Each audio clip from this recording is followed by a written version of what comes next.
যে আজকে অনুষ্ঠান করেছেন, গরিব দুস্থ মানুষের মাঝে যে বিতরণ করছেন, তাকে আমরা ধন্যবাদ জানিয়ে কৃতজ্ঞ জানাচ্ছি।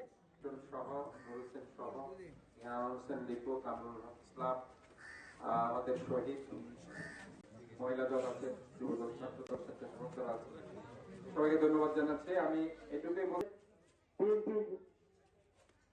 চট্টগ্রাম থানা বিএনপির সাবেক সাধারণ সম্পাদক। আপনারা বুঝতে পারছেন।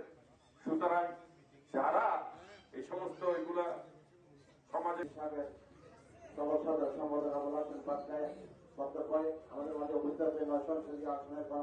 পরিবসায় দরিদ্র মানুষের মাঝে ইফতার সামগ্রী বিতরণ করবেন। আমি এখন মাননীয় মেয়র আজকের অনুষ্ঠানে প্রধানত ধন্যবাদ জানাচ্ছি। ওয়ার্ডের যারা সভাপতি সাধারণ সম্পাদক আছে তাদেরকে ধন্যবাদ জানাচ্ছি।